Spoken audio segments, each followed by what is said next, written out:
ओम शांति। तो आज एक बहुत अच्छा विषय पर हम चर्चा करेंगे।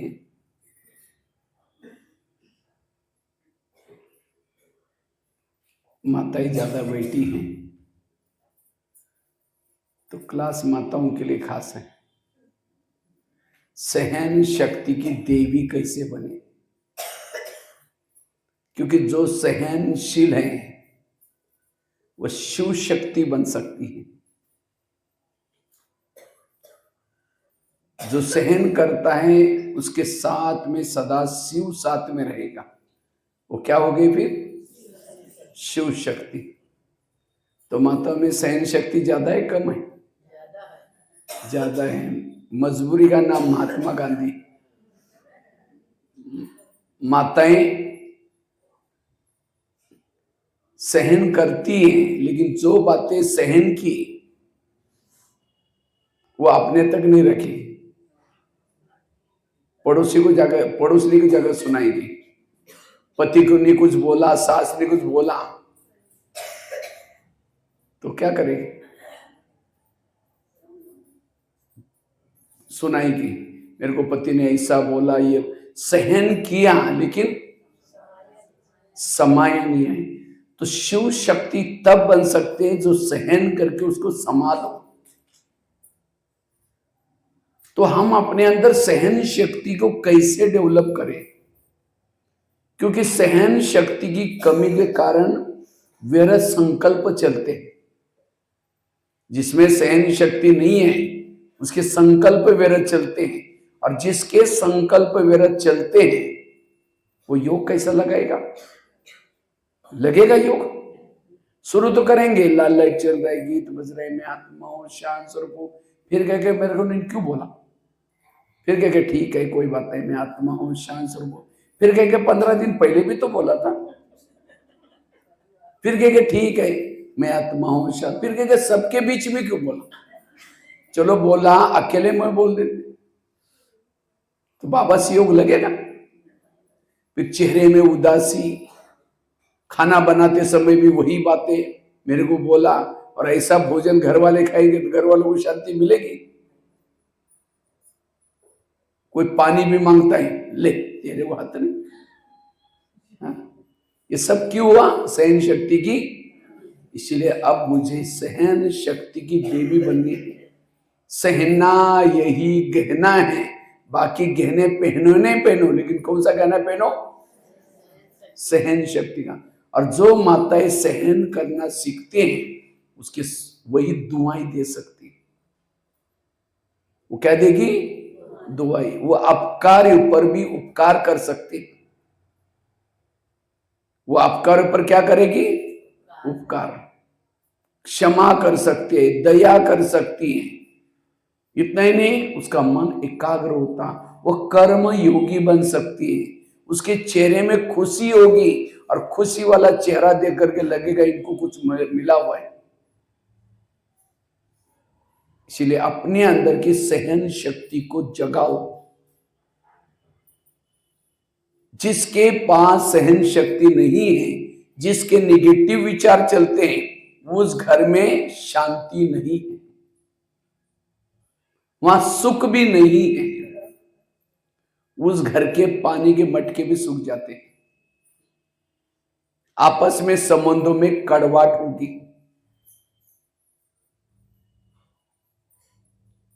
इसलिए हमें सहन करना सीखना है। नहीं तो एक का मुंह इधर, दूसरे का मुंह इधर होता है। बात भी नहीं करे घर में, क्योंकि सहन शक्ति नहीं है। जिसके पास सहन शक्ति नहीं है उसके भ्रुकुटी में आत्मिक स्थिति का तिलक नहीं लगेगा। जो बाबा रोज कहते हैं बच्चे आत्माभिमानी बनो। क्यों नहीं आत्माभिमानी? क्योंकि निगेटिव विचार चलते हैं।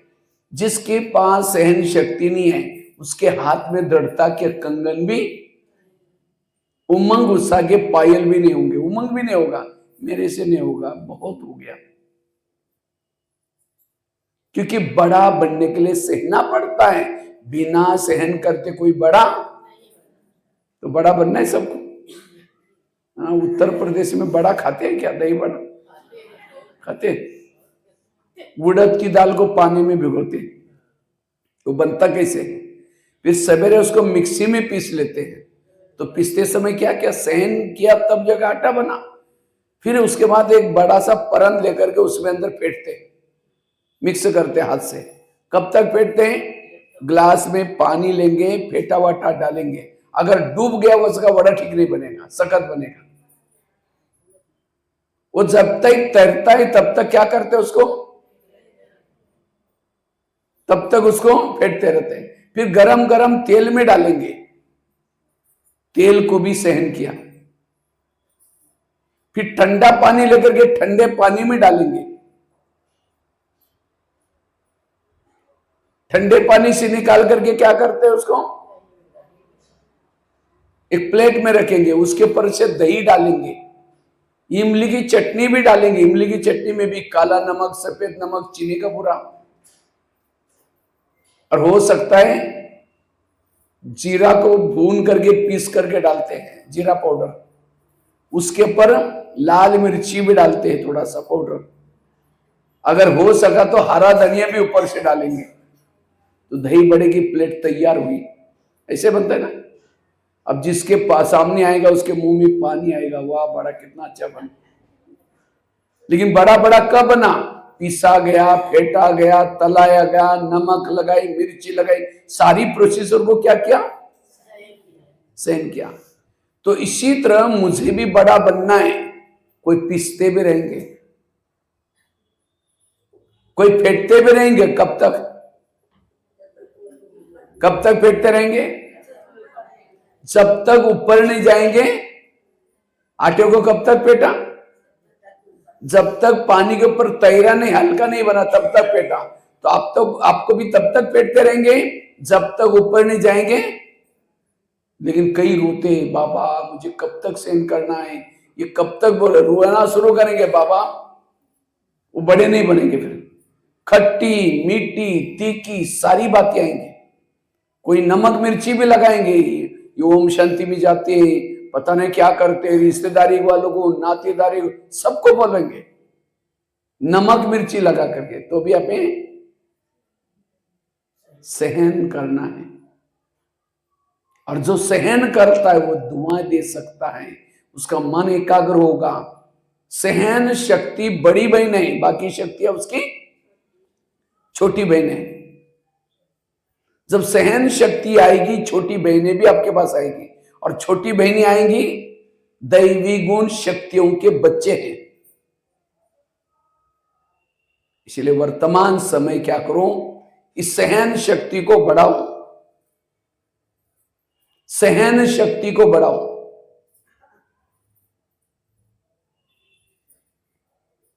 इसलिए माताओं के पेट में कोई बातें ठहरती नहीं है, क्योंकि सहन शक्ति 10 जगह पर सुनाएंगे। पति ने कुछ बोला, माताएं सहन करती हैं। अब पति ने कुछ बोला, टक करके थप्पड़ थोड़ी मारेगी, चुप तो बैठेगी। लेकिन जैसा पति चला गया ऑफिस में, खेती में, पड़ोसने के बाद जाकर के बैठेगी, फिर पूछेगी खाना खाया? अरे वो कहेगी क्या खाओ, पति ने बड़ा घमासान किया। वो कहेगी मेरा भी कोई कम है क्या? वो अपने घर के सुना रहे, वो अपने बेटा भी ऐसा है, सास भी ऐसी है, वो भी ऐसे है। आधा घंटा तक हो गया, फिर कहेगी ठीक है, जो करेगा सो भरेगा। लेकिन वो जाते जाते क्या बोलेगी, मैं कभी कभी धमकाती हूं, तुम भी कम नहीं करना, नहीं तो सिर पर बैठेगा, अभी से कंट्रोल में रख। बस वो बातें सुन के ही सारा दिन वही याद आता है। शाम को आएगा, मैं धमकाऊंगी, मैं भी कोई कम हूं क्या, मैं भी उसके अर्धांगिनी हूं, मैं भी। तो शाम को जब आता है, सारा दिन निगेटिव सोचा है, नफरत आई घर। शाम को जब आता है, पानी मांगता है, कैसे देंगे, ले तेरे को आता नहीं, गुस्से से पानी, सारा ये हो गया। क्यों? इसलिए माताओं को कोई कुछ भी कहता है उसको पेट में संभालो, सहन करना सीखो। सहन करेंगे नहीं तो कर्म योगी नहीं बनेंगे। आपके संकल्प रूपी खजाना वेस्ट जाएगा, और जिसके संकल्प वेस्ट जाते हैं उसके समय भी वेस्ट हो गया, सारी शक्तियां भी वेस्ट हो गई। इसीलिए जो आत्मा अनुभव, जो शांति का अनुभव नहीं हो रहा है, इसलिए अब हमें सहन करना सीखना है। जिसके पास सहन शक्ति नहीं है उसको रात को चैन की नींद नहीं आती। जिसमें सहन शक्ति नहीं है उदासी आती है, गुस्सा आता है। गुस्से का उत्पत्ति होते हैं निगेटिव से। जिसके पास सहन शक्ति नहीं उसका दिमाग हमेशा गर्म रहता है, और जिसका दिमाग गर्म रहता है दिमाग में केमिकल उतरते हैं, शरीर की बीमारी होती है। इसलिए कहते हैं ना, जिसका पाव गरम, पेट नरम, दिमाग ठंडा, उस घर में कोई डॉक्टर है उसको मार दो डंडा। पाव को कैसे रखो? गरम। पेट को कैसे रखो? नरम। दिमाग को रखो ठंडा। लेकिन आजकल उल्टा होता है, पांव रहते ठंडे और दिमाग रहता है। पैदल चलेंगे नहीं, वॉकिंग करेंगे नहीं, वो गृहस्थी में फंसे रहेंगे। जो वॉकिंग नहीं करता, पैदल नहीं चलता, उसका ब्लड सर्कुलेशन नहीं होता, कई बीमारियां होती। कईयों को लगता है अगर पैदल चलेंगे लोग कहेंगे इनके घर में कुछ भी नहीं है, ये गरीब है, तो इसीलिए स्कूटी में जाएंगे, रिक्शा में जाएंगे, लेकिन वॉकिंग नहीं करेंगे। जो वॉकिंग नहीं करता कई शरीर की बीमारियां होती। इसलिए मैं रोज, आजकल एक ऐप निकला हुआ है मोबाइल में, फिट, अपना ऐप डालो, रोज आपके 5000 कदम चलने चाहिए। और जब भले आपको और व्यायाम आता है और एक्सरसाइज, वो क्या क्या बोलते हैं पता नहीं, कितने कितने व्यायाम, वो सारे छोड़ो, कम से कम वॉकिंग तो करना है। वॉकिंग करने से हमारा हेल्थ बहुत अच्छा रहता है। और दूसरा, केवल उसे नहीं चलेगा, तीन चीजें चाहिए, पांव गरम चाहिए, पेट नरम चाहिए और दिमाग। तीनों में से एक भी कमी है तो भी बीमारी होगी। पेट को कैसा रखो? ठंडा। लेकिन आजकल क्या होता है, पनीर की सब्जी दबा करके 3-4 रोटी खाएंगे, और कद्दू बनाए नाकी मोड़ेंगे। जीभ की टेस्ट पेट में वेस्ट। जो जीभ को अच्छा लगता है वो नहीं खाओ, पेट को जो अच्छा लगता है वही खाओ, क्योंकि जीभ 2 मिनट में नीचे भेज देते हैं। संभलना किसको पड़ता है? फिर सारा दिन पेट चिल्लाता रहता है। इसलिए कहने का मतलब संतुलित भोजन खाओ। आजकल डॉक्टर कहते हैं सलाद खाओ, कच्ची सब्जियां खाओ, कुछ फल फ्रूट खाओ, लेकिन जीभ को कहाँ टेस्ट आता है? जीभ को तो समोसे, पकोड़े और ये सब खाएंगे तो पेट पर अंदर। इसलिए कहने का मतलब संतुलित भोजन करो। और तीसरा क्या करना है? दिमाग को, किसी ने अपमान किया, निंदा की, कुछ भी किया, तो भी दिमाग को कैसे रखना है? ठंडा। लेकिन आजकल दिमाग रहता है गरम। क्यों बोला? जिसके मैंने भला किया था, जिसको पढ़ाया था, ये किया था, जब शादी हुई पत्नी का ही मानता है। कई तमाम बातें निगेटिव सोचते, और जो निगेटिव सोचता है उसके शरीर में केमिकल्स उतरते, शरीर की बीमारी होती है। 70% शरीर की बीमारी होती है निगेटिव से। आज किसी को पेट की बीमारी होती है, ईर्ष्या वाले विचार चलाने वालों को पेट की बीमारी होती है। इसलिए कहते हैं ना, तुम मेरे को देख करके तुम्हारे पेट में जलन होता है क्या? और आजकल तो सबके पेट में जलन होता है।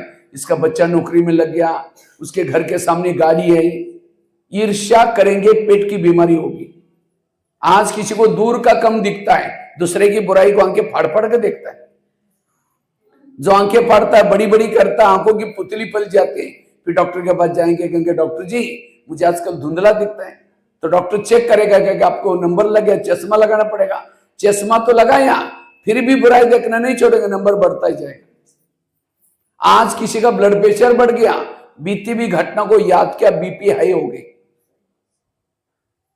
इसलिए बीती भी बातों को भूल जाओ, जो हुआ अच्छा हुआ, जो हो रहा अच्छा। जो आज किसी को अस्थमा होता है, दमा, कोई भी बातों को पेट में दबा कर रखेंगे। क्या हुआ? नाराज है? नहीं, कुछ नहीं हुआ। अरे नाराज है? नहीं, कुछ नहीं हुआ, बहुत कुछ है, लेकिन दबा कर रखेंगे, खुल के नहीं बोलेंगे। अस्थमा का होने की संभावना है। आज किसी को ज्वाइंट पेन होते हैं, मसल दर्द होते हैं। जो गुस्सा करता है उसको ज्वाइंट पेन, मसल दर्द होते हैं। तो शरीर की बीमारियां क्यों हो रहे हैं? जिसका मन बीमार उसका तन बीमार। इसलिए मन को स्वस्थ रखो, और जिसका मन स्वस्थ है वो सुखी है। माताई जागी संसार जागा, माताई सोई सारा संसार सोया। इसलिए घर में माताओं को सहन शक्ति की देवी बनकर के, शांति की देवी बनकर के रहना है, क्योंकि जो सहन शक्ति की देवी है वही शांति की देवी, वो खुशी की देवी बन जाते हैं। इसलिए हमेशा पॉजिटिव रहना। आज किसी को शुगर होते हैं, स्पॉन्डिलाइट होता है। स्पॉन्डिलाइट क्यों होता है? रास्ते में जा रहे सब्जी लाने के लिए जा रहे मार्केट में, देखे कि वो क्या करती है, वो क्या करता है, इधर उधर देखने वालों को स्पॉन्डिलाइट होता है। फिर डॉक्टर के पास जाएंगे कि डॉक्टर जी मेरे गले में अकड़न हो रहे, तो डॉक्टर चेक करता है, कहता आपको स्पॉन्डिलाइट हुआ। इसका इलाज करके डॉक्टर एक बड़ा सा पट्टा पहनाता है। जब पट्टा लगेगा 6 महीना ना इधर देखेंगे ना इधर देखेंगे, सीधा देखते चलना पड़ेगा। अगर पहले से सीधा अगर देखो तो प्रॉब्लम, तो शरीर की बीमारी क्यों होते हैं? जिसका मन बीमार उसका तन बीमार। आज आपके यहां बिंदकी में बहुत सारे हॉस्पिटल है, लेकिन मन को ठीक करने वाला कोई हॉस्पिटल है यहाँ? बाबा ने ब्रह्मा कुमारी इसका केंद्र खोला, ये किस लिए खोला है? मन को ठीक करने के लिए। और जिसका मन स्वस्थ उसका तन भी स्वस्थ। ये ज्ञान केवल सत्युग में जाने के लिए नहीं है, वर्तमान समय स्वस्थ सुखी बनने के लिए ये ज्ञान है। और जिन्होंने वर्तमान को अच्छा बनाया उसका भविष्य अच्छा, वो इस संस्कार लेके जाएगा यहां से। इसीलिए अगर मुझे सत्युग में देवी देवता बनना है, महान बनना है, तो अभी से हमें क्या करना है? बेफिक्र बादशाह बनकर के रहना है। कोई भी प्रकार का निगेटिव सोच नहीं, क्योंकि ज्यादा सोचने से तनाव पैदा होता है। और तनाव को इंग्लिश में क्या कहते हैं? टेंशन। 10 मतलब कितना? 10। और सन मतलब टेंशन मतलब 10 बच्चे। पहले तो 2-4 आए, फिर 10 पैदा होंगे, सुखी कैसे रहेंगे? अब किसी के 10-12 बच्चे, माँ बाप शांति से बैठेंगे, एक आएगा पापा जी मुझे कपड़े चाहिए, एक को भगाओ, दूसरे कहेगा पापा जी मुझे परीक्षा की भी देने, उसको भगाओ। इसीलिए कहते हैं छोटा परिवार। तो हमारे बच्चे कौन से? अनेक संकल्प विकल्प पैदा करेंगे और शाम को शांति से बैठेंगे, वही संकल्प आपको हिलाते रहेंगे, पापा जी। एक को भगा दूसरे को कहा पापा जी। तो कई कहते पता नहीं मेरे को जब बैठते हैं ना क्या क्या संकल्प चलते हैं। भाई आपने पैदा किया तो आपके पास नहीं जाएंगे, क्या पड़ोसी के पास जाएंगे? इसीलिए अपने संकल्प को कम पैदा करो, करो भी पैदा, पॉजिटिव पैदा करो। इसीलिए व्यर्थों से बचना। मुझे लगता है मधुवन में जितनी भी मुरलियां आजकल चल रही, मधुवन की जितनी भी मुरलियां चल रही, बच्चे कारणों का निवारण करो, बच्चे समस्याओं का समाधान करो, कारण शब्दों को मुझे गिफ्ट दो। नए साल में बाबा की अव्यक्त मुरली चली, 18 जनवरी बाबा ने कहा कारणों का निवारण करो। और अभी भी जो शिवरात्रि हम सुन के मुरली आए, आप लोगों ने भी सुना होगा शिवरात्रि में क्या मुरली चली। शिवरात्रि में व्यर्थ संकल्प के अक के फूल को शिव जी के ऊपर चढ़ाओ। ये सारी मुरलियां आजकल व्यर्थों से, क्योंकि वर्तमान समय जो माया वार कर रहे हैं, चाहे अज्ञानी लोग चाहे ज्ञानी लोगों के ऊपर, किस रूप से? व्यर्थ संकल्प। और व्यर्थ संकल्प से डिप्रेशन पैदा हो रहे हैं, तनाव टेंशन पैदा हो रहा है। इसलिए व्यर्थों से बचना, सदा पॉजिटिव बनना, सकारात्मक बनना। जिसके संकल्प निगेटिव है, व्यर्थ है, वो आत्मचिंतन परमात्मा चिंतन नहीं कर सकता। जिसका चिंतन निगेटिव है, व्यर्थ है, उसका मन एकाग्र नहीं हो सकता। इसलिए व्यर्थों से बचना। जिसके संकल्प निगेटिव चलते, व्यर्थ चलते, उसके चेहरे में खुशी नहीं है। जिसके संकल्प निगेटिव चलते, वो अंतर्मुखी नहीं बन सकता। इसलिए हमें व्यर्थों से बचना है।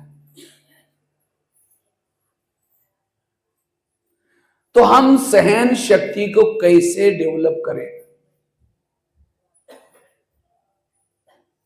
और जिसके संकल्प ज्यादा चलते हैं, आज किसी को बहनें जो बुलाते हैं सेंटर पर, तो क्या बोलते हैं? बहन जी हमको टाइम का है। क्या बोलते हैं? टाइम नहीं है। इसका आवाज थोड़ा कम करना।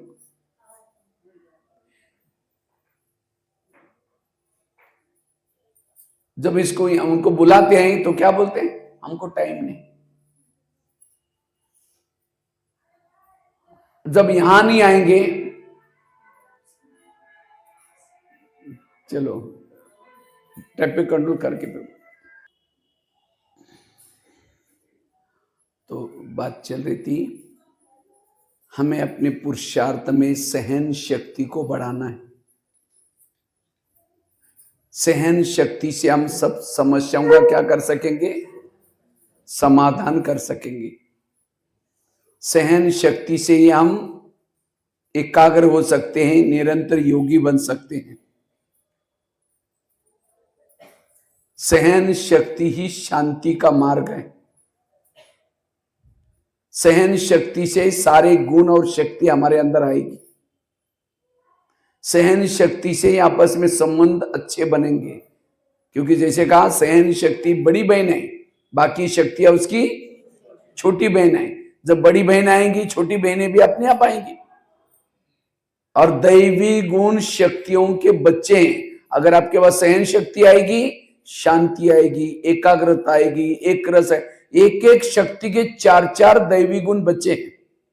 और जिसके पास अष्ट शक्ति हैं, 8 चौक 32 दैवी गुण है, वो है मास्टर सर्वशक्तिवान।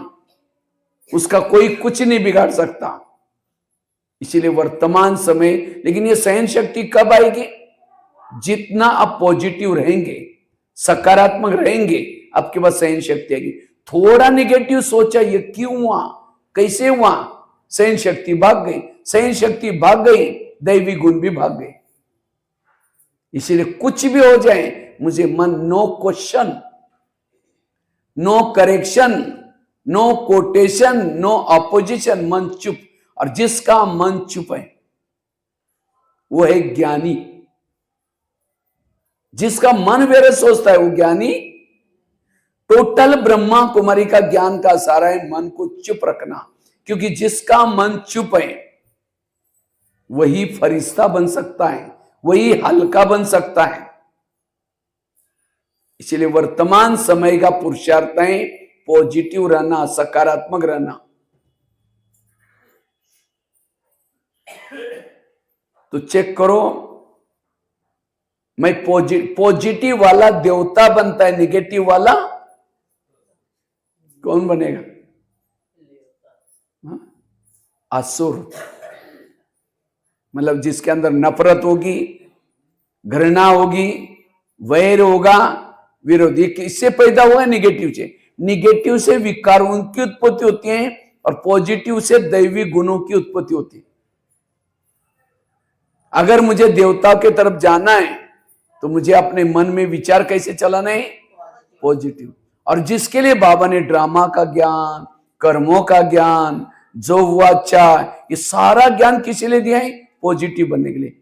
लेकिन पॉजिटिव का स्रोत क्या है? मुरली। ये मुरली है पॉजिटिव। जिसके मन में ये पॉजिटिव विचार नहीं चलते, निगेटिव चलते हैं, ये मुरली रूपी अमृत उसके दिमाग में नहीं ठहरेगा। पूछेंगे आज की मुरली क्या थी? बढ़िया अच्छी थी। एक पॉइंट तो बताओ, बहुत अच्छा था। स्लोगन तो बताओ, वो भी अच्छा था। क्या था तो अच्छा था। ये दिमाग में क्यों नहीं ठहरा? क्योंकि मन में निगेटिव चल रहा है। तो निगेटिव जगह पर ये चीजें, और जिसके दिमाग में मुरली ही नहीं है, उसके चेहरे में खुशी कैसी होगी? इसीलिए अब मुझे, मेरा पुरुषार्थ है व्यर्थों से मुक्त बनना। मुझे व्यर्थ सोचना ही नहीं है। ये है भगवान के ऊपर भरोसा।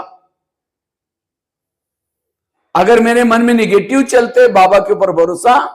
क्योंकि हमारे ब्रह्मा कुमारी का गीत है, ये यूं तो कोई धन नहीं गवाना, लेकिन संकल्प का धन कभी वेस्ट। इसलिए संकल्प को बचाओ। संकल्प बचेगी, उसका समय बच जाएगा, शक्तियां बच जाएगी, वायुमंडल अच्छा बन जाएगा। इसलिए वर्तमान समय हमें पॉजिटिव रहना, सकारात्मक रहना जरूरी।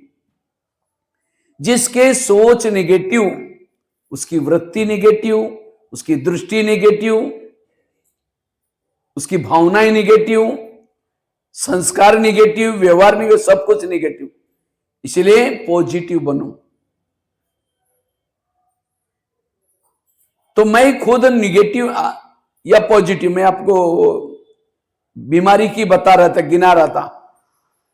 आज किसी को शुगर होते हैं, शुगर कोई मीठा खाने से नहीं होती, शुगर का कारण है नेगेटिव थॉट्स, टेंशन। क्या टेंशन? मैं इसकी सास हूं, मैं इसका पति हूं, मैं इसकी मां हूं, इसको मैंने पढ़ाया लिखाया, छोटे से बड़ा किया, जब इसकी शादी भी अपनी पत्नी का मानता है, मुझे नहीं पूछता। ऐसे टेंशन से शुगर पैदा होगी। जब याद रखना, शुगर सारी बीमारी को लेके आएगी। एक आपका बीपी हाई है, शुगर है, सारी बीमारी अंदर घर करेगी। इसलिए इन चीजों से बचने के लिए 70% शरीर की बीमारी होती है निगेटिव से, बाकी 30% खाने पीने से होते हैं। अब शुगर होगी तो क्या करेंगे? मीठा खाना बंद करेंगे, टेंशन में आना बंद नहीं करेंगे। इसलिए पॉजिटिव बनो। तो मैं खुद पॉजिटिव या निगेटिव कैसा पता चलेगा? मैं निगेटिव या पॉजिटिव हूं? सामने से कोई व्यक्ति आ रहा है, उसको देखते हैं रास्ता काट रहे हैं, निगेटिव है। आपके पति की कोई महिमा करता है, अरे तुम्हारा पति तो बड़ा अच्छा है, हाँ तेरे को क्या पता है? तुमने दूर से देखा, मैं तो पूरा लाइफ उसके साथ ही रहती हूं, वो क्या है मैं ही जानती हूं। अगर मेरे जगह पर कोई और होती 10 बार भाग जाती। हाँ? ये किसके बोल है? निगेटिव वालों की। अब कोई सास की महिमा करता है, अरे तुम्हारे सास तो देवी जैसे है, अरे वो क्या है बुढ़िया, मैं मुझे पता है, निगेटिव है। अगर एक व्यक्ति के प्रति भी आप निगेटिव हैं, आपके दिल में बाबा कैसे बैठेगा? इसलिए पॉजिटिव बनो। आजकल डॉक्टर के पास कोई भी पेशेंट जाता है, डॉक्टर क्या बोलता है? क्या बोलता है?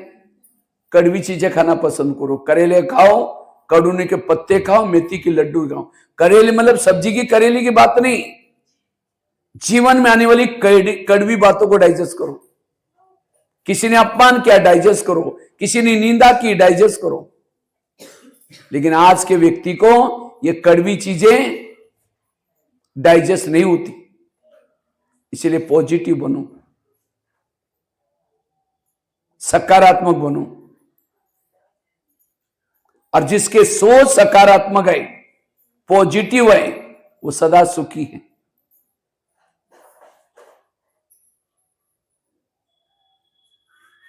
तो हम पॉजिटिव कैसे बने, उसके लिए कुछ बातें आप लोगों को शेयर करता हूं। हम पॉजिटिव कैसे बने? पॉजिटिव बनने के लिए सबसे पहली बात है, अगर मुझे व्यर्थों से बचना है, पॉजिटिव बनना है, तो सबसे पहली बात है ड्रामा को पसंद कर लो। ड्रामा को क्या करो? तो आप लोगों को अपना अपना ड्रामा पसंद आया? पसंद आया? ये कई कहते क्या बाबा मेरा ड्रामा अपना बनाया, पति भी ठीक नहीं है, बच्चे भी तंग करते हैं, तो मेरा थोड़ा ड्रामा बदल दूं। नहीं, अगर एक्टर को पसंद नहीं है तो डायरेक्टर बदल भी सकता है। तो किसको किसको अपना ड्रामा बदलना है, बात करा करो। अभी मैं मधुबन में जाने वाला हूं और 8 तारीख को बाबा भी आने वाला है। मैं जब जाऊंगा ना बाबा के पास, तो बाबा के कमरे में जाकर के कहूंगा, बाबा मैं वहां यूपी में बिंदकी में गया था, कुछ लोगों को उनका ड्रामा पसंद नहीं है, तो आप ड्रामा बदल देगा? तो बाबा बदल देगा, हाँ, जिससे आपका व्यर्थ खत्म हो जाएगा। तो किसको किसको बदलना, हाथ खड़ा करो। अच्छा किसी को, अच्छा जिनको पसंद है, नहीं बाबा मेरा ड्रामा मुझे पसंद है, वो हाथ खड़ा करो। मरा हुआ हाथ है सर। अगर पसंद हो तो दोनों भी हाथ उठने चाहिए थे। क्यों? ड्रामा बदल देंगे तो तो ये जो ड्रामा बना है बाबा मिला है वो भी बदल जाएगा, वो भी बदल जाएगा। क्योंकि अगर आपका पति तंग ना करता, परेशान ना करता, अगर आपको यहां ब्रह्मा कुमारी में बुलाते हैं तो क्या बोलते हैं, बहन जी हमारे घर में बड़ी शांति है, नहीं चाहिए तुम्हारा ज्ञान। उस पति का धन्यवाद जिन्होंने तंग किया, परेशान किया, इसीलिए यहां आए और यहां आने के बाद इतना अच्छा ज्ञान मिला। इसलिए ड्रामा को पसंद कर लो, और जिन्होंने ड्रामा को पसंद किया वो व्यर्थों से मुक्त है। वैसे तो हम 3 बाप के बच्चे, बाप कितने हमारे 3, लेकिन मां कितने हैं 4 मां के बच्चे हम लोग। कितने माँ हैं 4, ब्रह्मा, मम्मा, लौकिक मां, ड्रामा। कितने माँ हैं? और मां तो मां होते हैं, मां कभी भी बच्चे का बुरा नहीं करती। अगर मां, बच्चा बीमार है, मां उसको दवाई पिलाती है, दवाई कड़वी है, बच्चा नहीं पी रहा है, बार बार मुंह से बाहर निकलता है, तो भी मां क्या करते हैं, उस दोनों हाथ पकड़ करके फिर भी चम्मच उसके मुंह में टूसेगी, उसका प्यार है। इसी तरह ड्रामा की हर सीन मुझे पसंद होनी चाहिए। आज कई चाहते ही नहीं मेरे सामने कोई परिस्थिति आई, विघ्न आई, लेकिन ड्रामा 5000 के बाद भी वही बातें रिपीट होती है। क्यों? उन घटनाओं के पीछे कल्याण है। इसलिए ड्रामा को पसंद कर लो। मुझे लगता है मधुबन में लास्ट में जो मुरलियां चली है, क्या मुरलियां चली है? अव्यक्त तो मुरलियां क्या चली? वाह ड्रामा वाह, वाह बाबा वाह, बाप के दिल में बच्चे, बच्चों के दिल में। तो कई बार भाई बहनी कहते थे आजकल बाबा इसी मुरली क्यों चला रहे हैं? एक एक मुरली में 50-60 बार वाह वाह शब्द आता था। टोटल ब्रह्मा कुमारी का ज्ञान का सारा वाह वाह। कोई गाली भी दे तो क्या कहो? वाह ड्रामा। कोई झगड़ा भी करे क्या बोलेंगे? कोई निंदा भी करे वाह ड्रामा। कोई माताजी का पति शराब पी करके पिटाई करे, अभी तो चुप ही होंगे, कुछ बोला ही नहीं वाह वाह। कहीं कहेंगे भाई जी वो पति शराब पी करके मारे यार, वाह वाह कैसे निकाले? तो भी वाह वाह क्यों? उस माता के लिए तो पति तो बहुत मिले ना। सतयुग में भी मिला था, त्रेता भी मिला था, द्वापर भी मिला था। सतयुग का पति तो बहुत अच्छा था, ना शराब पीता था, ना मारता था, सोने के महलों में रहता था, पुष्पक विमान था उसके पास। लेकिन क्या उस पति के कारण बाबा मिला?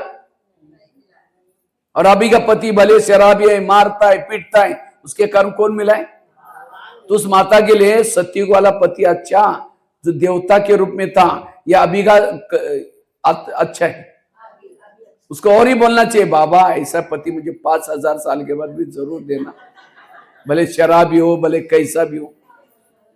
हाँ?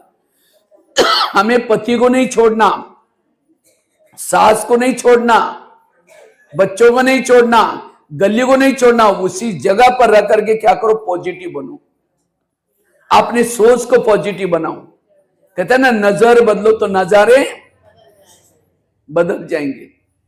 इसलिए अपनी सोच को बदलो। संगम का मेरा पति भी अच्छा, सास भी अच्छी, बच्चे भी अच्छे, संगम का शरीर भी अच्छा, सब कुछ अच्छा। और याद रखना इसी शरीर का गायन शास्त्रों में हो जाएगा। इसी शरीर की प्रतीकात्मक मूर्तियां, सतयुग वाले मूर्ति शरीर की मूर्तियां नहीं बनती, क्योंकि वहां ना ज्ञान सुनाए ना सेवा के कुछ किया ही नहीं। तो संगमयुग का शरीर का गायन होगा, संगमयुग के सब कुछ। इसीलिए बाबा कहते बच्चे संगमयुग का लाइफ गोल्ड, हीरे तुल्य है, डायमंड लाइफ है, और सतयुग का गोल्डन। इसलिए इस लाइफ में कभी भी परेशान। अच्छा पति तंग भी करता है, उसके पीछे कल्याण है। अगर तंग ना करता, आपको यहां बुलाते तो आप आते ही नहीं। फिर वो तंग किया, अशांत हो गए, शांति के लिए मंदिर गए थे, मंदिर में प्रदर्शन देखी, वो देख करके यहां आए, इतना अच्छा ज्ञान मिला। अगर वो तंग ना करता तो आप यहां आते ही नहीं। तो कोई ना कोई विपरीत घटना उस समय हुई, वो आपको अच्छाई के लिए, इसलिए ड्रामा को पसंद करो। सतयुग का पति तो दिल्ली में रहता था और संगम युग का पति कहां रहता है? उत्तर प्रदेश में बिंदकी में। तो दिल्ली वाला अच्छा है या बिंदकी वाला अच्छा है? इसीलिए बाबा कहते बच्चे हमेशा पॉजिटिव रहो, सकर। सतयुग में भी सास मिली थी, वो देवी थी, कभी झगड़ा नहीं करती थी, लेकिन उस सास के कारण बाबा थोड़ी मिला है। और अभी की सास के कारण कौन मिला है? सतयुग में भी बच्चे थे, राजकुमार थे, कहना मानते थे, लेकिन क्या उन बच्चों के कारण बाबा मिला? और इस संगम के बच्चों के कारण कौन मिला है? इसलिए सतयुग में भी पड़ोसनी मिली, झगड़ा नहीं करती थी, अच्छी थी, लेकिन क्या उस पड़ोसनी के कारण बाबा मिला? इसलिए वाह वाह करते रहो, ड्रामा को पसंद करो। और जिन्होंने ड्रामा को पसंद किया वो व्यर्थों से मुक्त है, उसके बाद सहन शक्ति आएगी। इसलिए हमेशा खुश रहना है। इसलिए आजकल डॉक्टर क्या करते हैं?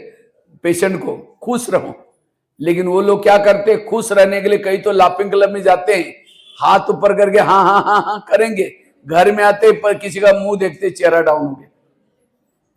वो क्षणिक खुशी, लेकिन अपने ड्रामा को पसंद करना, वाह वाह करना।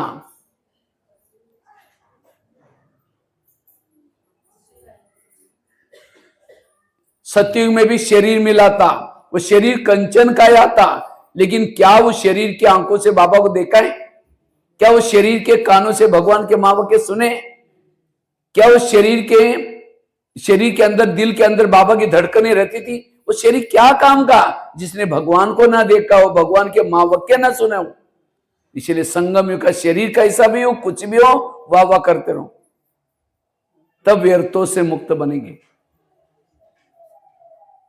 संगम युग में महान भाग्यशाली हुए जिनके जीवन में प्रॉब्लम ज्यादा, समस्या ज्यादा, विघ्न ज्यादा, वो और भाग्यशाली।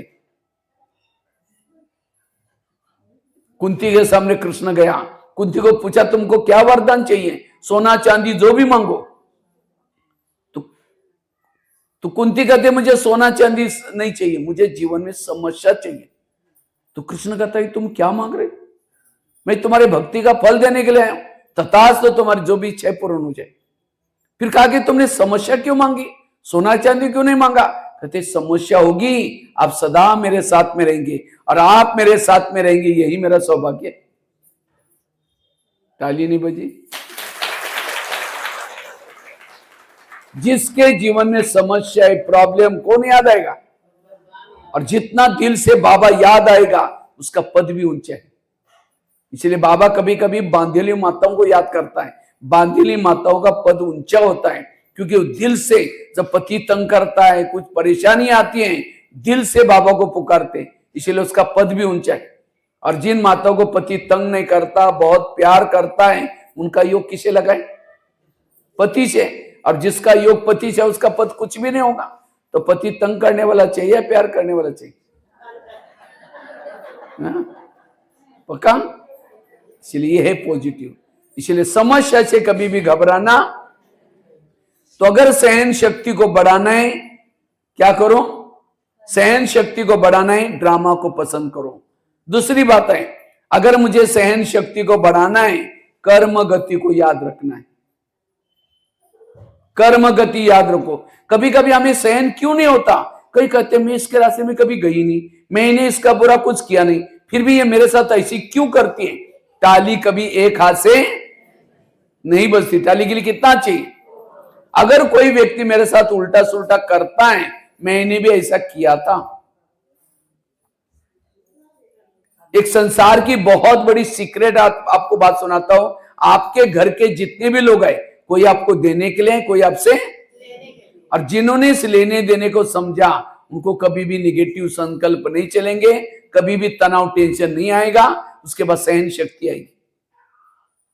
आज आपको जो बच्चे मिला है, पति मिला है, सास मिले, पिछले जन्मों के कर्मों के हिसाब वाले लोग हैं। ये परिवार हिसाब के अनुसार बनता है। वही पति क्यों मिला? क्योंकि उसके साथ लेने देने का हिसाब है। इसलिए इस कर्म गति को समझो। अगर पति ने कुछ झगड़ा किया, ज्यादा डांट लगाई, तो क्या समझो, वाह बाबा आज तो बहुत हिसाब चुकत हो गया, थैंक यू। बाबा को कि और ही उनको बोलो कि जल्दी जल्दी तंग करो, मेरे को हिसाब जल्दी चुकता करना है? कोई सास है, बहू को तंग करते, परेशान करते, बहू को तनाव टेंशन आता है। कभी कभी तो बहू ऊपर देख करके कहते हैं भगवान तुमने भी आंखें बंद किया कि मेरे साथ क्या हो रहा है। अगर भगवान उन दोनों का पिछला जन्म दिखाई जाए तो आज जो बहू है पिछले जन्म उसकी सास थी, और जो सास है वो कौन थी? इसीलिए कहते ना सास भी कभी बहू थी। अब उस समय जो उसके साथ गलत किया, उस समय भगवान को कहा नहीं, कहा कि भगवान देखो अब मैं इसके साथ ऐसे कर रहा हूं, उस समय लगा कि मुझे कोई नहीं देखना है। इसलिए इस कर्म गति की गहराई को समझो, और जो इस कर्म गति को समझता है उसको कभी भी निगेटिव विचार, क्योंकि टाली कभी एक हाथ से, टाली के लिए कितना चाहिए? अगर कोई व्यक्ति मेरे साथ उल्टा सुल्टा करता है, मैंने भी कभी इनके साथ किया था। इस कर्म गति को समझना। कर्मों से शरीर बनता है, कर्मों से संबंध मिलते हैं, सब कुछ कर्मों से। इसलिए एक भजन है ना, किसके झोले में कांटे हैं तो किसके झोले में फूल। कोई कारण होगा रे, कोई कारण होगा, बांटने वाला एक है, कोई लूला, कोई लंगड़ा, कोई आंधा, क्यों? कर्म। इसलिए इस कर्म गति को समझना, और जब कभी इसको हम भूल जाते हैं तब परेशान हो जाते हैं, मेरे साथ क्या हो रहा है। एक बहुत सुंदर घटना में कल जेल में भी सुनाई थी, वो फतेहपुर जेल में। एक आगरा में एक पति पत्नी रहते थे, बहुत गरीब थे, झोपड़पट्टी में रहते थे। उनके पास एक मेहमान आया था। वैसा मेहमान दिल्ली में खरीदारी करने के हिसाब से आता, लेकिन जब दिल्ली में आता दुकान बंद थे, तो उसको लगता है बेटे बेटे मैं क्या करूं, मैंने कभी आगरा गए नहीं, देखा नहीं, चलो मैं आगरा घूम के आता हूं। तो व्यापारी सागरा दिन आगरा घुमा, लेकिन रात को उसको सोने का प्रॉब्लम हो गया। जिस होटल में जाता था, जहां भी जाता था, सब कहते हुए हमारे होटल बुक है। अब उसको लगता रात को कहां सो जाऊं, अगर बस स्टैंड पर सो जाओ बैग चोरी हो जाएगी, कहीं स्टेशन पर सो जाओ तो भी चोरी हो जाएगी। अचानक उसको याद है मेरी गरीब पति पत्नी, चलो उनके पास जाता हूँ। रिक्शा करके गया, वो तो बड़े खुश हो गए, इतना बड़ा व्यापारी आया हमारे पास, खिलाया पिलाया, उसको चाय बने। लेकिन सोने से पहले उसने अपनी बैग खोली। जब बैग खोली तो गरीब की पत्नी की नजर बैग में गई, देखा इसके पास 50 के, 100 के, 500 के बहुत सारे बंडल है। उसको लगता है 2-4 बंडल हमको मिल जाए तो हमारी गरीबी क्या हो जाएगी। रात भर नींद नहीं आई, 12-1 बजे बाहर गई, एक बड़ा सा पत्थर लाया, बैग सिरानी थी, वो पत्थर सीधा उसके सिर में मार गया। उसका तो मर्डर हो गया। पति की नींद खुली, पति कहता ये क्या हो गया, कहता अब हमारी गरीबी दूर हो गई। का ये बात किसी पुलिस वालों को पता चलेगा, लोगों को पता चलेगा, हमें जेल की सजा होगी। कहां की किसी को पता ही नहीं चलने देंगे। इस व्यापारी को हम जमुना नदी में डाल देते।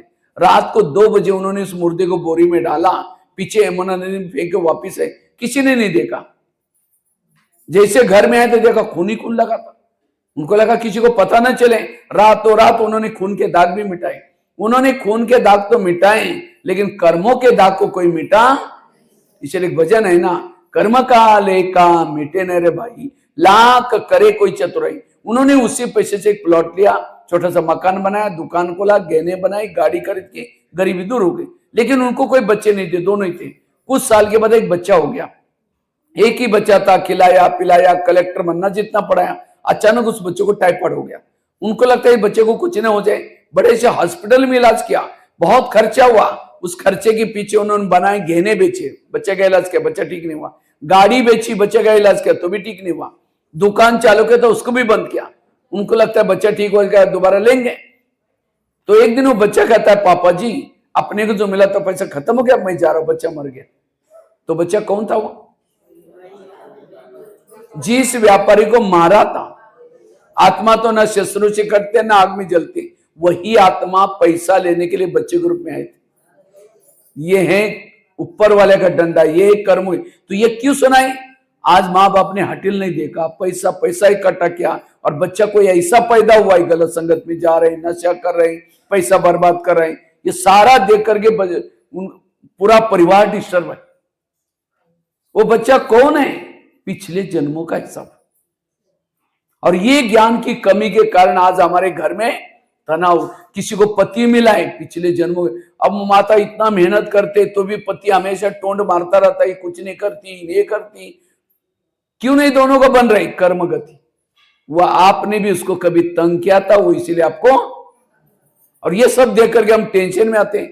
इसलिए इस कर्म इतने आगे चल करके बातें आए, क्योंकि ये सभी का अंतिम जन्म है। इसके बाद हम कोई जन्म लेने वाले नहीं है। जो मैंने प्रकृति के साथ हिसाब किया है, लोगों के साथ हिसाब किया है, मैं कभी सास बनकर के किसी को तंग किया है, पति बनकर के किसी को तंग किया है, राजा बनकर के अपने राजा से निकाल दिया है, ये सारे हिसाब चुकता करने वाले हैं, आएंगे। और जब ये बातें आती हैं, फिर हमको लगता है भगवान ये मेरे साथ क्या हो रहा है। मैं कभी रास्ते में रोने से, कई तो सुसाइड करते आजकल, उससे या नशा करने से खत्म होगा। मैंने बोए हैं बबुल के बीज, कहते इसको आम कब लगेंगे, बबुल को आम लगता है। इसलिए अगर मुझे सहन शक्ति की देवी बनना है, शांति की देवी बनना है, इस कर्म गति के गहराई को समझो। इस संसार से बिना कारण कोई घटना होती ही नहीं है। इसलिए कर्म गति को समझ करके दिमाग को टेंशन में नहीं लाना है, तनाव में नहीं लाना है। नहीं तो हम क्या करते हैं, गुस्से में आते हैं, इसका तो दिमाग ही खराब है, इसको कोई अक्कल ही नहीं। अक्कल नहीं, कितना बड़ा बद्दुआ ही दे दी उसको। हम सिंपल से बोल देते, तेरे को दिमाग ही नहीं, तुम तो पागल ही हो। आप कभी अपना मोबाइल को रिकॉर्ड करके रखो, ऑन करके सारा दिन, और रात को कभी सुनो मैंने किसको किसको क्या क्या बोला।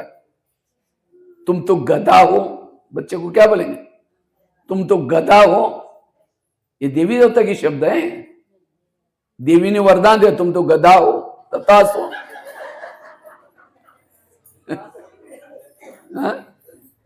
ये देवी देवता बनने वाले हैं, तुम तो पागल हो, तथास्तु। तुमने तो मेरा दिमाग ही खराब कर दिया, बोलते हैं शब्द। इसलिए बड़ा सोच, और ये क्यों बोलते हैं, निगेटिव से, टेंशन से शब्द बोल रहे हैं।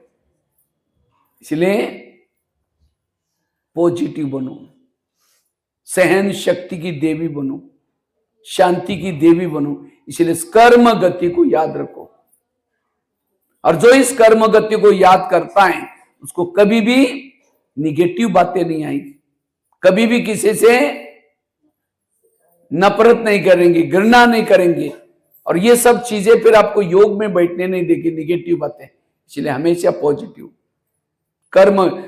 कर्मों ने ब्रह्मा को नहीं छोड़ा, दादियों को नहीं छोड़ा, तो आप इतना ही नहीं, लोग बोलेंगे यार देखा इनको घर में कितनी अशांति है, देखो इनका बच्चा बीमार है, तो लोग भी कहेंगे ओम शांति में जाते हैं, ब्रह्मा कुमारी में जाते हैं, तो भी इनके घर में ब्रह्मा कुमारी में कब से आ रहे हैं, 1 साल 2 साल, पिछले जन्म में थे ब्रह्मा कुमारी, और उस समय गलत कर्म क्या छुमंतर हो गया। अगर ब्रह्मा कुमारी में ओम शांति में आने के बाद भी मेरे जीवन में प्रॉब्लम है, ये मेरे पिछले जन्मों के हिसाब है। हिसाब चुकता करने के 3 तरीके, एक है योग लगा करके चुकता करो। जितना योग लगाएंगे हिसाब चुकता हो जाएंगे। अगर वो भी नहीं करेंगे, दूसरा है सहन करके चुकता करो। अगर किसी ने आपको बोला, कुछ किया, तो मेरे पिछले जन्म का ही समझ करके पॉजिटिव रहो, चुप रहो, शांत रहो, आपका हिसाब बहुत बड़ा था, चुकता हो गया। अगर सहन नहीं करेंगे, 10 जगह पर सुनाएंगे, पर चिंतन करेंगे, हिसाब और बढ़ गए। वो भी नहीं करेंगे, तीसरा भी एक तरीका है, विनाश काल में करो। विनाश काल में जो तकलीफ होंगी, परेशानी होगी, उससे भी आपके हिसाब चुकते होंगे, लेकिन उसे पद नहीं मिलेगा। जो विनाश के समय, क्योंकि विनाश किसी लिए, आत्माओं को पावन बनाने के लिए। विनाश से भी आत्मा पावन होते हैं, तकलीफ होते, पावन बन जाते हैं, लेकिन वो पावन आत्मा कहां जाएगी, द्वापर कलयुग में जाएंगी, मुक्ति में जाएंगी। जीवन मुक्ति को, सत्युग त्रेता को कहते हैं जीवन मुक्ति। जीवन में रहते हुए भी मुक्त रहेंगे। जो योग लगा करके हिसाब चुकता करेंगे, वो सत्युग त्रेता में आएंगे, जीवन मुक्ति में। और जो सहन करके पावन बनेगी, वो आत्मा जीवन मुक्ति में जाएगी, लेकिन पद कम हो जाएगा। सत्युग त्रेता में जाएंगे, पद कम। और जो विनाश में चुकता करेगी, द्वापर कलयुग में आएंगे। तो कहां आना है, सत्युग में उच्च पद प्राप्त करना है, तो क्या करना पड़ेगा, योग से युक्त करना पड़ेगा। हम तो योग तो इतना लगाते नहीं। इसलिए सहन शक्ति का आधार है कर्म गति को समझना। दो बातें बताई, पहली बताई ड्रामा, ड्रामा को पसंद करना, दूसरा बताया कर्म गति, तीसरी बताई अगर मुझे सहन शक्ति को डेवलप करना है, ये गीता का रामायण का मंत्र याद रखो, जो हुआ अच्छा हुआ, जो हो रहा अच्छा, जो होगा वो भी। मेरे जीवन की हर घटना में कल्याण है। कोई मेरी चुगली करे कल्याण है, कोई मेरे यहां की ट्रांसफर वहां करे तो भी कल्याण है। बच्चे ने गिलास गिराया, इतना गुस्सा करेंगे, तेरे को अक्ल नहीं, तुम कमा के लाओ तो पता चलेगा। गिलास था 10 रुपए का, गुस्सा करेंगे, हार्ट में प्रॉब्लम आएगा, 10 लाख रुपए का ऑपरेशन करना पड़ेगा। गिलास कितना रुपए का था, कितना बड़ा घाटा हुआ। इसलिए गिलास टूटा, कुछ भी हो कोई बात नहीं, दूसरा लेंगे। गुस्सा नहीं करो, गुस्सा करने से हमारे बॉडी में कई भी प्रॉब्लम आते। मैं तो 1200-1300 जेल में गया हूं। जेल में जाता हूं, जेल के बाहर एक बोर्ड लगा रहता है, जेल में जो बंदी लोग हैं, काम विकार वाले कितने हैं इसमें, क्रोध वाले कितने हैं, लोभ लालच वाले कितने हैं, 70% कैदी क्रोध वाले होते हैं। और ये क्रोध क्यों आ रहे हैं, निगेटिव से। काफी सारे मैं स्कूलों में जो जाता हूं, स्कूलों में भी टीचर इतनी महिमा करते हैं हमारे स्कूल के, हमारा स्कूल बहुत अच्छा है, बोर्ड में पहला नंबर आता है, हमारा स्टाफ भी बड़ा अच्छा है। लेकिन जब मैं हॉल में जाता हूं, बच्चों को सुनाना शुरुआत करता हूं, बच्चों को एक प्रश्न पूछता हूं, बच्चे बताओ इसमें से गुस्सा किसको किसको आता है। झूठ बोले कौवा खाते, 95% बच्चे हाथ खड़े करते, सर हमको गुस्सा आता है। तो मैं कहता सर आप तो बोलते थे हमारा नंबर 1 स्कूल है, बोर्ड में पहला नंबर आता है, ये क्या है। सर कहता हमको भी गुस्सा आता है। आज हर इंसान को गुस्सा आ रहा है, और ये गुस्सा अशांति का, दुखों का कारण है। ये क्यों आता है, निगेटिव से। गाड़ी के अंदर पेट्रोल डाल दो, वही पेट्रोल का पाइप ड्राइवर के मुंह में डालो तो क्या हो जाएगा। गाड़ी का भोजन है पेट्रोल डीजल, ड्राइवर का भोजन है सब्जी दाल रोटी, तो शरीर हमारी गाड़ी है, इसका भोजन है सब्जी दाल रोटी, इसका जो ड्राइवर है आत्मा, इसका भोजन है ये पॉजिटिव बातें, सकारात्मक बातें, मुरलियों की बातें। इसीलिए मुरलियों का चिंतन करो, पॉजिटिव चिंतन करो, गुस्सा नहीं आएगा। और केवल चिंतन नहीं, उस प्रमाण चलना। तो जो हुआ अच्छा हुआ, जो हो रहा अच्छा, जो होगा वो भी। एक रामायण की घटना सुनाता हूं। राम राज्य बनने वाला था, लेकिन रात में आकर के मंत्रा ने कई कई के 2-4 उल्टी बातें सुनाई। तुम्हारा बेटा भी तो है, तो बेटे को छोड़ करके राम को राजा बना रहे। और ये बातें सुन करके राम को राजा बनाने के बजाय 14 वर्ष वनवा में भेजा। सीता गई, लक्ष्मण गया, तीनों भी घर से चले गए। वियोग के कारण दशरथ ने प्राण त्यागा। खाने का प्रॉब्लम, सोने का प्रॉब्लम, घास में सोए, ये सब किसके कारण हुआ, मंत्रा के कारण। तो मंत्रा को जो भी देखेगा उसकी भावना अच्छी चलेगी बुरी चलेगी। मैं खुद जब रामायण देखता था, मंत्रा काला सा ड्रेस पहन करके डंडा लेके स्क्रीन में आती थी, मैं कहता इस बुढ़िया को उसको नहीं देखना। मेरे को मंत्रा का पार्ट बिल्कुल अच्छा नहीं लगता था। लेकिन एक दिन जब मैंने सोचा तब पता चला मंत्रा ने राम के साथ जो किया वो अच्छा किया। अगर रात में ना आती, राम राजा बनता, जंगल में नहीं जाता, सीता की चोरी ना होती, रावण को ना मारता, रावण को ना मारता, राम की महिमा कोई नहीं गाता। तो राम की महिमा किसके कारण, मंत्रा के कारण। इसी तरह हर एक के घर में, हर एक के आसपास में, पड़ोस में भगवान ने 1-2 मंत्रा रखी। लेकिन आज जो हमारा तनाव, टेंशन, वही मंत्रा है। कहते ये यहां से चली जाए, मैं बड़ी सुखी रह, इसके कारण मेरा सारा डिस्टर्बेंस है। आज राम के मंत्रा ने राम का भला किया, तो क्या आपकी मंत्रा आपका भला नहीं करेगी। आज तक आपके जीवन में कितनी मंत्रा आई, चुगली किया होगा, तंग किया होगा, लेकिन उस सारी घटना से आपका कल्याण हुआ या कल्याण हुआ। अगर वो घटना ना होती तो इसी जगह पर नहीं होते यहां। तो आज तक के मंत्राओं ने तो अच्छा किया, तो अभी भी जो मंत्र आई वो भी आपका क्या बनाने वाले हैं। इसलिए आज तक जिन्होंने तंग किया, परेशान किया, एकांत में बैठ कर उन सबको धन्यवाद दो। आप लोगों ने हमें तंग किया, हमारा बहुत अच्छा हुआ, लेकिन फिर 5000 साल के बाद तंग करने के लिए जरूर आना।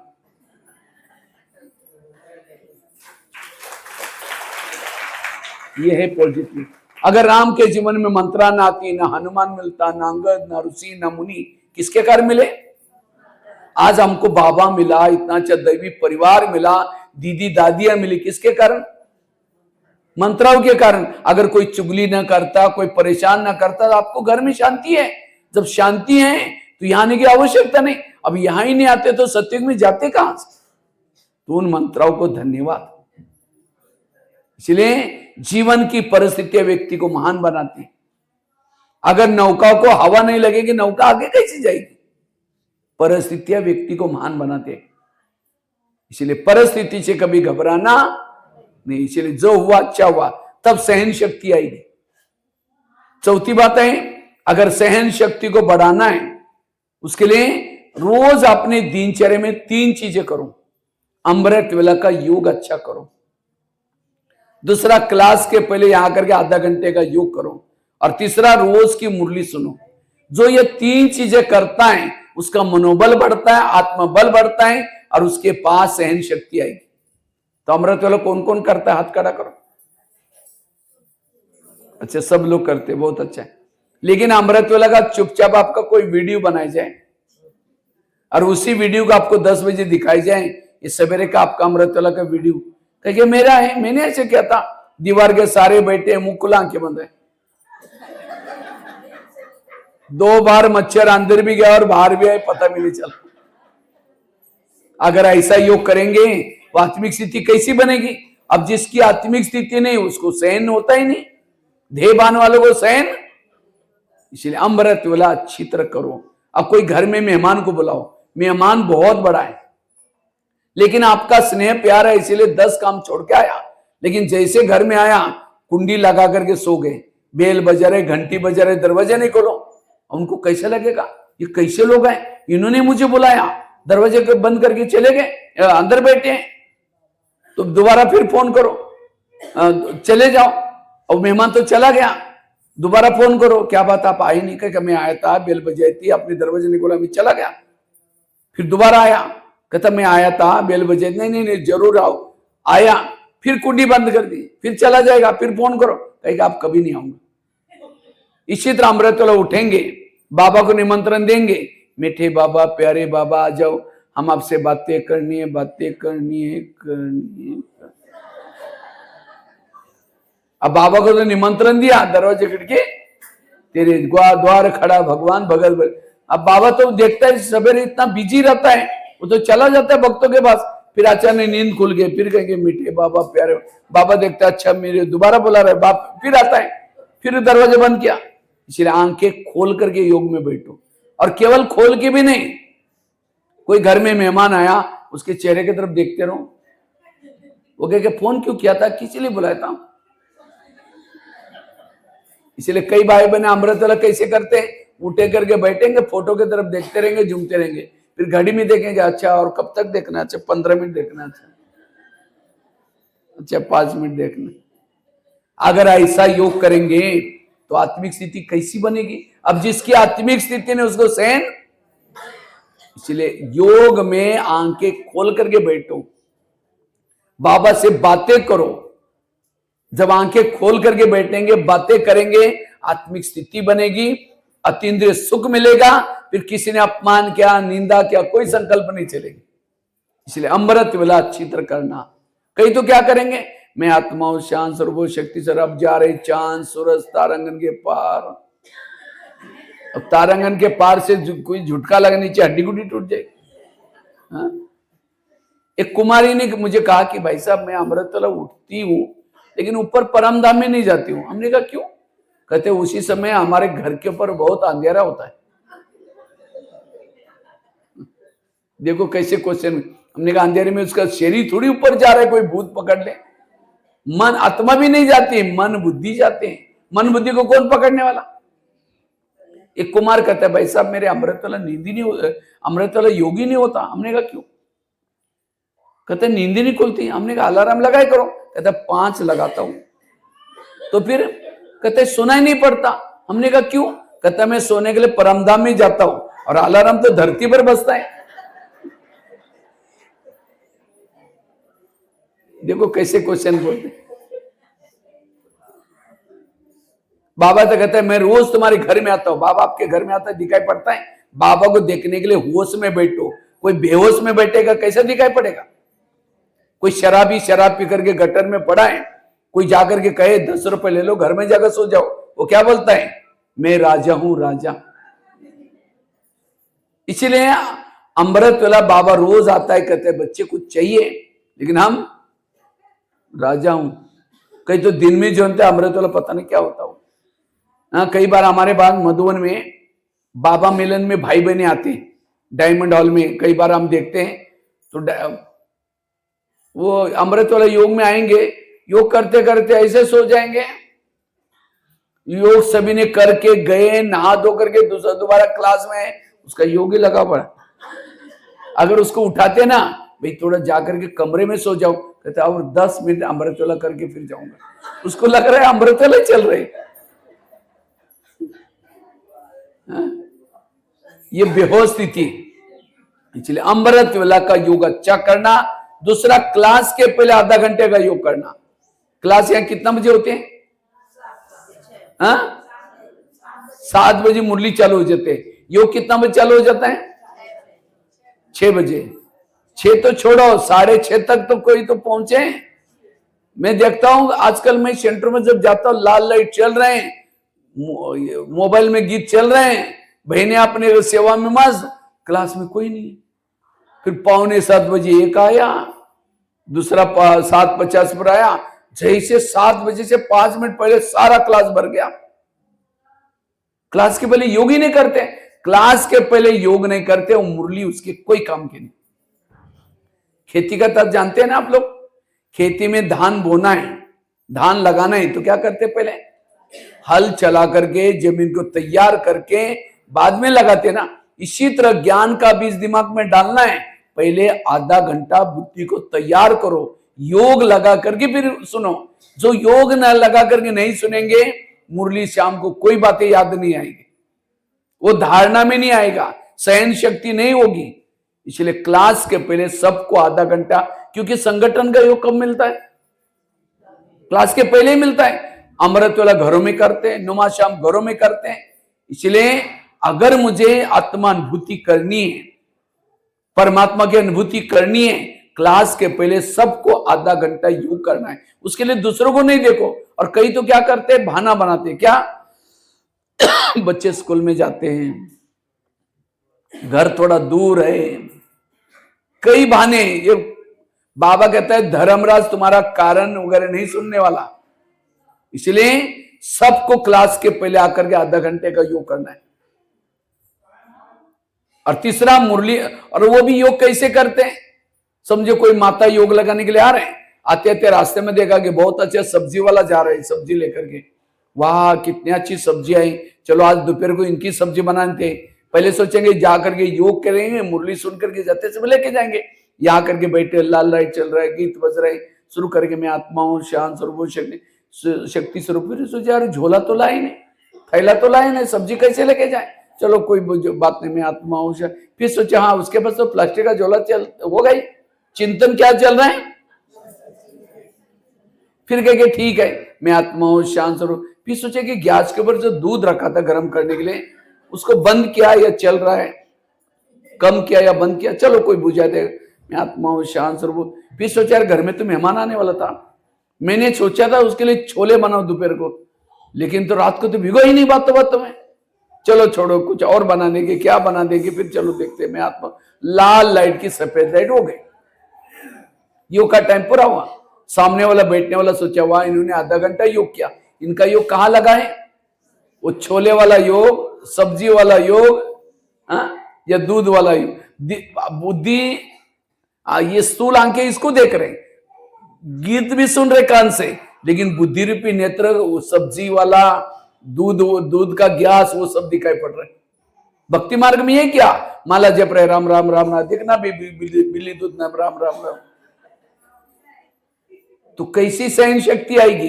फिर कई कहते हम ओम शांति में जाते, कोई फर्क ही नहीं है हमको, कोई ये नहीं। अब लोग ऐसी माता जब घर में जाते, घर वाले क्या बोलते हैं? मुसीबत आ गई। क्या समझते हैं उसको? मुसीबत, क्योंकि कोई बदला ही नहीं है, वही गुस्सा, वही। तो कौन आपका ज्ञान सुनेगा? इसलिए हमें सहन शक्ति की देवी बनना है, क्लास के पहले योग करना है, और साथ में अमृत वाला अच्छी करनी है। और रोज की मुरली कहां सुनने है? सेंटर पर। आज कईयों को ऑनलाइन में सुनने की माया लगी है। जो मुरली ऑनलाइन से सुनेंगे उनकी पूजा भी ऑनलाइन से हो जाएगी। इसीलिए रोज यहां आकर के सुनो। नहीं तो आजकल कईयों को माया लगी है ऑनलाइन से कई कहते खर्चा करके जाना पड़ता है। बच्चे कहां पढ़ते? स्कूलों में, केवल ऑनलाइन में थोड़ी पढ़ते। इसलिए यहां आकर के पढ़ना है। जो ये तीन चीजें करता है उसके पास सहन शक्ति आएगी। इन तीन चीजों से मनोबल बढ़ता, आत्मबल बढ़ता है। उसको किसी के दोष दिखाए, कहते दो महिलाएं थी, एक महिला रहती थी 2 मंजिल पर ऊपर, दूसरी महिला रहती थी नीचे की मंजिल पर। 2 मंजिल वाली महिला क्या करता है? रोज अपने घर के खिड़की से पड़ोसनी के छत पर देखती है, तो छत पर वो कपड़े सुखाते हैं। उसके कपड़े देकर के पति को बुलाते हैं, कहते इसको कोई अक्ल नहीं, कितने गंदे कपड़े, कितने मैले कपड़े, जाओ पूछ क्यों। पति कुछ नहीं बोलता। रोज 2 मंजिल वाली महिला क्या करते हैं? पति को बुला करके दिखाते, पति कुछ नहीं बोलता। एक दिन जब उसने उसी खिड़की से देखा तो पड़ोसनी के कपड़े अच्छे दिखने लगे। फिर पति को बुलाया, कहते आज इसको कैसे अक्ल आ गई, कितना अच्छा धुला के, जाओ पूछ क्यों। पति धीरे से मुस्कुराता और कहता है आज सवेरे सवेरे मैंने अपने घर के खिड़की के कांच साफ किए, शीशे साफ किए। समझ में आया? उनकी खिड़कियां गंदी थी इसलिए कपड़े, और दोस्त क्या पड़ोसनी गए, खुद गए। इसी तरह जिस दिन सेंटर पर नहीं आएंगे, अमृत वाला नहीं करेंगे, क्लास के पहले योग नहीं करेंगे, मुरली ठीक नहीं सुनेंगे, तो आपकी बुद्धि कैसी रहेगी? गंदी। और उसी गंदी बुद्धि से जिसको भी देखेंगे सब गलत नजर आएगा। इसीलिए रोज अपने खिड़की को, तो कौन कौन खिड़की साफ करता है? हाथ खड़ा करो। अच्छा, कुछ लोग करते हैं, हाँ कई ऐसे ऐसे कर रहे। घर की खिड़की नहीं बोला था मैंने। अभी मैं नेपाल में गया था, तो नेपाल में 3 दिन का मेरा कार्यक्रम था। तो एक दिन मैंने वहां भी पहले दिन ये बात बताई कि खिड़की वाली बात बताई, तो दूसरी दिन 2-4 माता आई नहीं, तीसरी दिन आई। बहनों ने कहा कल क्या बात है, क्यों नहीं आए? कहते परसों भैया ने कहा ना खिड़कियां साफ करो, इसीलिए हम खिड़कियां साफ करने में लगे थे, इसीलिए नहीं आए। मैंने कोई घर की खिड़की नहीं बोली थी। कभी कभी ज्ञान को हम क्या करते हैं? एक भाई ज्ञान में चलता था 6 महीने से, नया था, तो एक बार होटल में जाता है, होटल में जाकर समोसा मंगाता है। समोसा जानते हैं ना? मैदे को बेलते हैं, आलू का मसाला भरते हैं, तलते, उसको समोसा बोलते हैं। तो 1 किलो समोसा मंगाता है और मैदे का छिलका निकाल करके कचरे में फेंकता है, और मसाला आलू का खाता है। तो मैनेजर ने बोला तो मैदा पसंद नहीं करता? कहता पसंद तो करता हूं, लेकिन आजकल मैं ब्रह्मा कुमारी आश्रम में जाता हूं, उन्होंने कहा कि बाहर का नहीं खाना है, इसलिए बाहर का निकाल करके अंदर का बाहर का न खाना, मतलब दूसरे का हाथ का बना हुआ न खाना, क्योंकि गुस्से में बनाएगा, कैसे बनाएगा। लेकिन वो क्या कर रहे हैं? मैदे का छिलका फेंक करके अंदर का मसाला खा रहे हैं। इसीलिए होटल पर बोर्ड लिखा है, क्या लिखा है? होटल, हो सके तो यहां से टल, क्योंकि बाहर का बना हुआ है। सिनेमा पाप की मां। इसलिए कभी कभी इसलिए रोज हमें, भक्ति कोई गलत नहीं, भक्ति बहुत अच्छी है, लेकिन भक्ति के पीछे के भाव को हमने उल्टा किया तो फायदे के बजाय कहां पहुंच गए? कहते हैं बलि चढ़ाओ भगवान प्रसन्न हो जाएगा। कौन सी बलि? जो सारा दिन मैं करते, मैंपन को छोड़ना। लेकिन लोगों ने क्या किया? मैं करने वाली बकरी को बलि चढ़ा दिया। कहते उपवास करो भगवान प्रसन्न हो जाएगा। कौन सा उपवास? वो मतलब नजदीक वास बना रहना, बुद्धि से परमात्मा के पास रहना, यह है उपवास। लेकिन लोगों ने पेट का उपवास किया। घर का त्याग करो तो भगवान प्रसन्न हो जाएगा। कौन सा घर? ये शरीर आत्मा का घर है, इसको भूल जाना, आत्मा समझना। लेकिन लोगों ने क्या किया? उस घर को छोड़कर जंगल में चले गए। अब दिवाली मनाते हैं, दिवाली में यहाँ यूपी में क्या करते हैं? दीपक जलाते हैं। और क्या करते हैं? साफ सफाई करते हैं। किस लिए? दीपक किस लिए जला है? लक्ष्मी आने के लिए। अच्छा, आई लक्ष्मी? आई? अब आएगी भी कैसी? लक्ष्मी का वाना है उल्लू, उल्लू को लाइट में दिखता ही नहीं। अब दिए किस लिए जला? उजाला क्या? अब उजाले में इसको दिखता ही नहीं, उल्लू को दिखता। और अमावस्या के समय इसीलिए पूर्वजों ने किया, अमावस्या में अंधेरा होता है तो लक्ष्मी हरे के घर में जाती है। लेकिन हमने क्या किया? दिया जलाया। और आजकल तो लाइटिंग मिलते हैं और गवर्नमेंट लाइट भी नहीं काटता, और फिर फटाके बजाएंगे बड़े बड़े, आजकल तो सुतली बॉम्ब क्या क्या, वो फटाका बजाएंगे तो उल्लू घबरा करके कहीं और चला जाएगा। इसलिए तो वास्तव में कौन सा दिया जलाना है? आत्मा का दिया जलाना है, ये तो बुझा पड़ा है। और सफाई कौन सी? 1 साल से मैं किसके साथ नफरत तो नहीं की, घृणा तो नहीं की, किसी के साथ बोलचाल तो बंद नहीं है, तो उसको गले लगाना, बोलचाल कर, यह है सफाई। उससे माफी मांगा, मेरे से गलती होगी, अब दिवाली का दिन है, आज से हम सारी बातों को भूल जाएंगे, ये सफाई करो। ये तो घर की कभी किया ही नहीं, उसूल घर की, लेकिन इस घर में कचरा भरा हुआ है, तो कैसी लक्ष्मी आएगी? तो इस घर को सफाई, कहा कुछ किया कुछ, इसलिए रोज अपने खिड़की को क्या करो? साफ करो।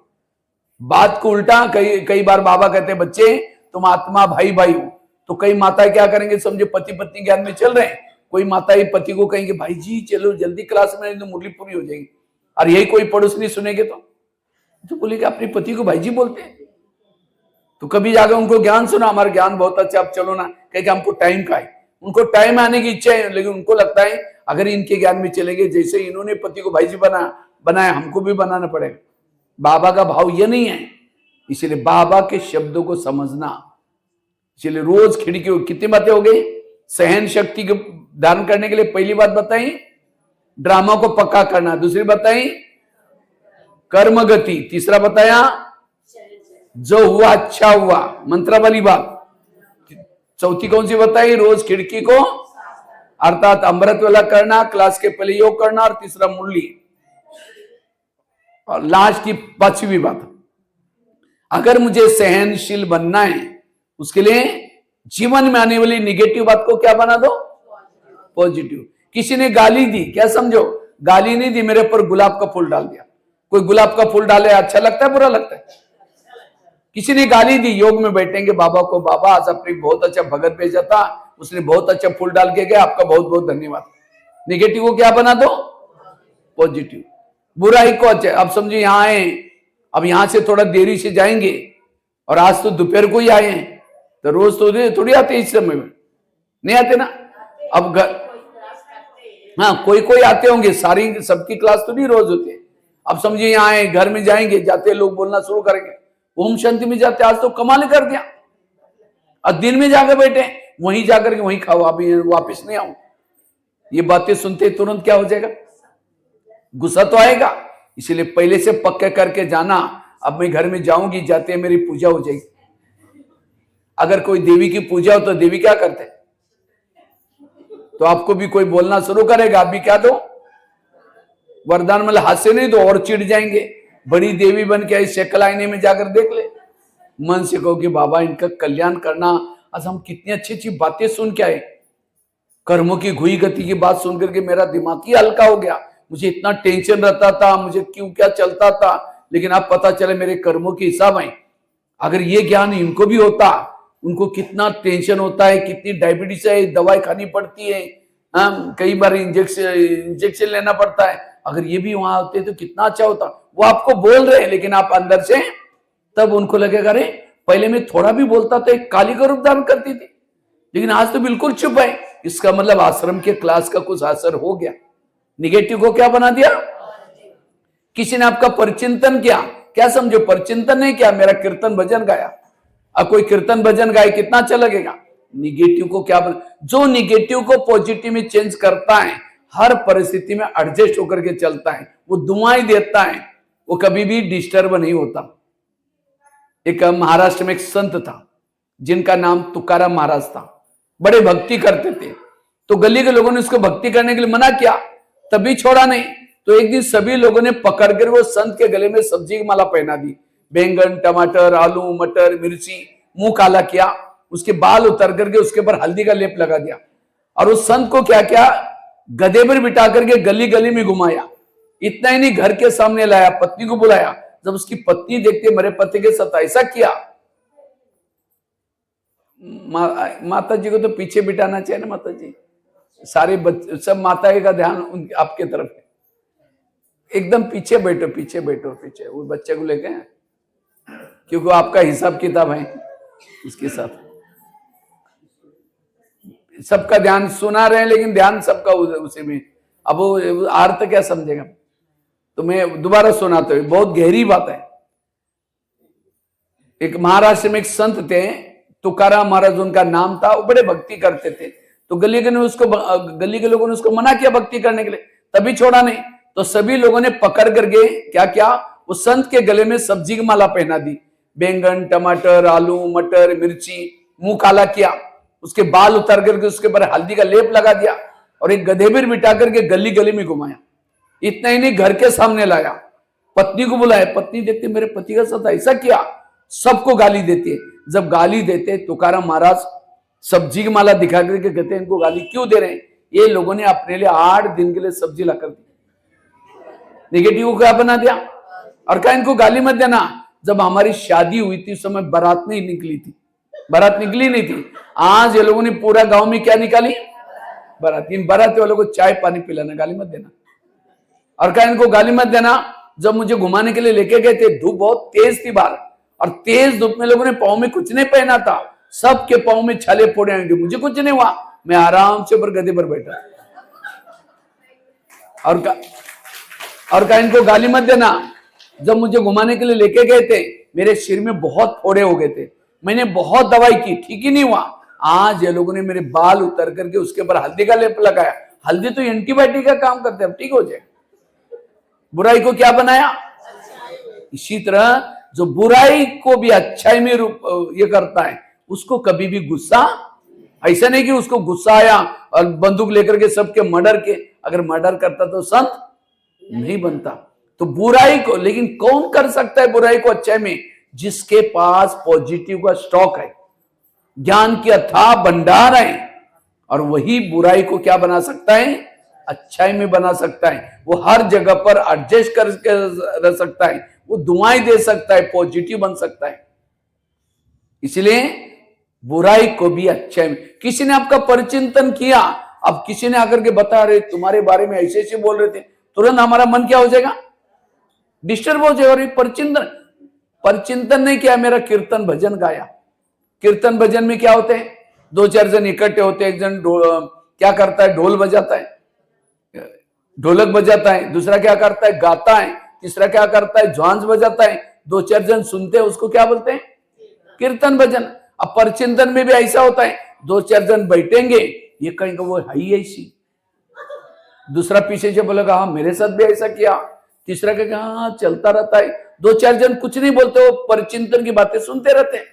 जो संगम युग में आपका परिचिंतन करेगा 1 घंटा तक, वो है ही ऐसी।